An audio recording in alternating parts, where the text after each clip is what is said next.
नमस्कार दोस्तों, कृष्णांक ज्योतिष यूट्यूब चैनल में आपका स्वागत है। दोस्तों, बहुत ही विशेष चर्चा आज शनि के विषय में कर रहे हैं। शनि जो कि राशि परिवर्तन करने ही वाला है, जो कि सभी जानते हैं 17 जनवरी 2023 को करेगा। लेकिन कुछ सावधानियां बेहद ज़रूरी रहेंगी कर्क राशि वालों के लिए। सावधानी और उपाय जानने के लिए वीडियो को अंत तक देखिएगा दोस्तों। मैं ऋषि रोहित आपका स्वागत करता हूं कृष्णांक ज्योतिष यूट्यूब चैनल पर। और चलिए दोस्तों, ज़्यादा देर ना करते हुए जान लेते हैं कर्क राशि के बारे में और शनि के गोचर के बारे में। तो यह सोच के रखिएगा, जो फलादेश यहाँ पर शनिदेव का हो रहा है उसकी ढैया का, वो जनवरी 2023 से लेकर अप्रैल 2025 तक का है, या मार्च 2025 तक का है। अप्रैल के लगभग शुरुआती दिनों में ही शनि राशि परिवर्तन करके मीन राशि में चले जाएंगे।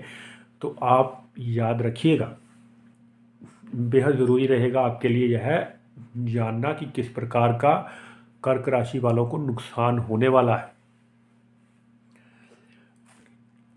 और वो सावधानियां भी जानेंगे और वो विशेष उपाय जानेंगे और एक ऐसी खास बात जानेंगे जो बेहद कम लोग जानते हैं, और इससे आपको बहुत बड़ी मदद कर्क राशि वालों को मिलने वाली है। उसके बारे में बेहद कम चर्चा होती है, ये भी सुनेंगे। चलिए दोस्तों, ज़्यादा देर न करते हुए कर्क राशि पर आते हैं, जिनके अष्टम भाव में शनिदेव प्रवेश करने जा रहे हैं। अष्टम भाव जो कि मृत्यु का या फिर मृत्यु तुल्य कष्ट का यहाँ पर स्थान माना जाता है, जानते हैं लोग।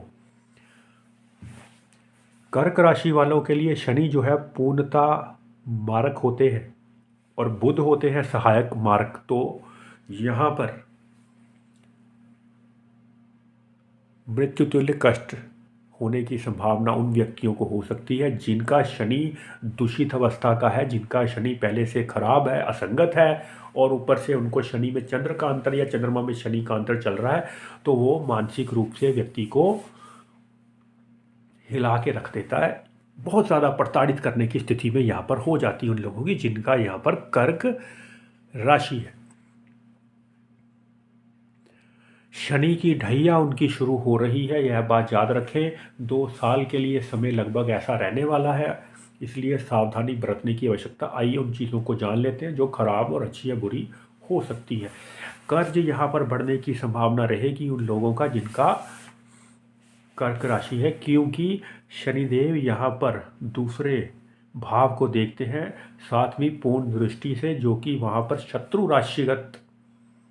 राशि का विराजमान होना है, क्योंकि वहाँ पर सिंह राशि है जो कि सूर्य की राशि है, जो कि कॉन्ट्राडिक्टरी है शनि से।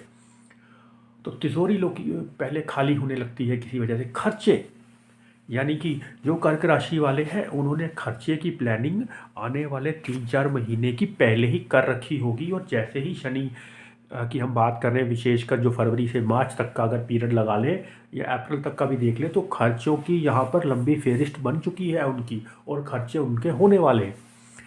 तो यह बात आप पहले ध्यान दे लीजिएगा। शनिदेव यहाँ पर हो सकता है घर आदि बनवाने पर खर्च करें, भवन निर्माण आदि बनवाने पर खर्च करें, चलो अच्छी स्थिति बनेगी, कोई बात नहीं। लेकिन यहाँ पर नीच दृष्टि से दशम स्थान को देखते हैं, जो कि चर राशि वहाँ पर मेष है।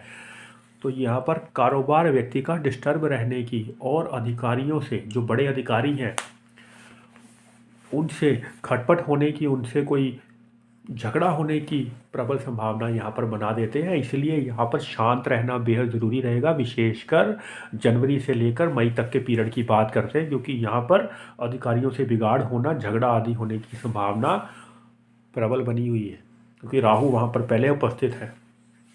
तो यह स्थिति कतई अच्छी नहीं मानी जाएगी।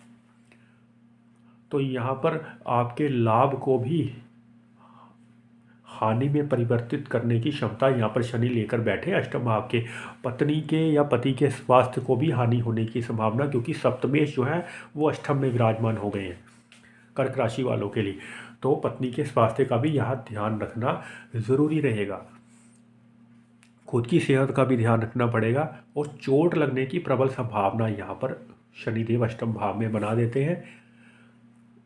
हड्डी की चोट देने की संभावना या पर बनाते हैं, पीठ की चोट देते हैं शनि, यदि इस राशि के पाए जाएं अष्टम भाव में। मान लीजिए बाथरूम में नहाने गए, पता चले वहीं फिसल गए हैं और बाद में कई दिनों तक उनको संभालने में खुद को लग गए, तो यह स्थितियाँ परिस्थितियाँ बन जाती हैं। और अब वो विशेष बात जिसके बारे में बेहद कम चर्चा होती, देखिए जिनका चंद्रमा कमज़ोर है, चंद्रमा क्योंकि आ, एक इमोशनल ग्रह माना जाता है, चंद्रमा जिनका पहले से कमज़ोर है उनको विशेष रूप से यह ध्यान रखने की आवश्यकता है। पता होता है कि किसका मन कमज़ोर है घर में, तो इसलिए यह बात ध्यान रखें कि शनि की ढैया शुरू हो गई है। और यदि भगवान ना करे कि किसी की मृत्यु में कोई आस पड़ोस में कई बार शमशान तक जाना पड़ता है कि चलिए कोई बात नहीं, तो उस चीज़ को अवॉइड करना रहेगा कर्क राशि वालों को, तो अच्छा रहेगा।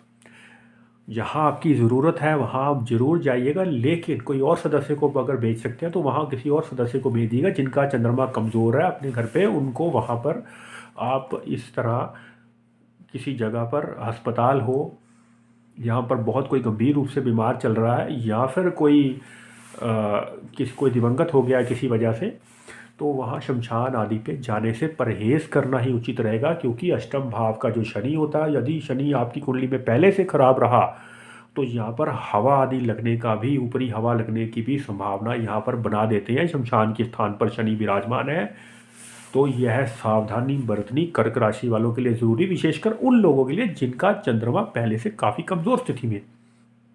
यह ना हो कि वक्री शनि हो जाए, जून के बाद की बात करें और आप शमशान में जाएं, पता लगे खुद को ही हवा लग गई या बीमार पड़ गए, गंभीर रूप से स्वस्थ होने में समय लग गया। तो यह बात आपको बेहद कम लोगों ने बताई होगी, मैं आपको पहले से यहाँ सावधान कर रहा हूँ। जहाँ तक हो सके आपका नहीं जाना हो तो मत जाइएगा, किसी और को, घर को सदस्य वालों को आप भेज सकते हैं तो भेज दीजिएगा।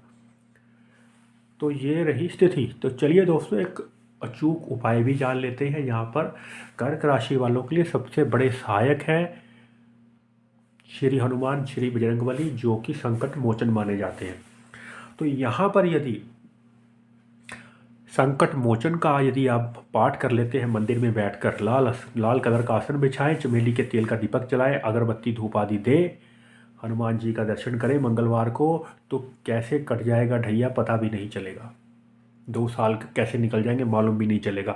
शनि यहाँ पर पूर्णतः फल देंगे, पूर्णतः इंसाफ करेंगे। यदि यहाँ पर आप किसी की सहायता करते हैं पूरे मन से, तो 101% शनि आपको शुभ फल प्रदान करने वाले हैं। यह बात भी आप याद रखिएगा। तो इसी के साथ ही आने वाले समय में जानेंगे सिंह राशि वालों के बारे में। कोई सवाल हो तो आप हमसे पूछ सकते हैं। तब तक के लिए नमस्कार दोस्तों, जय श्री कृष्ण।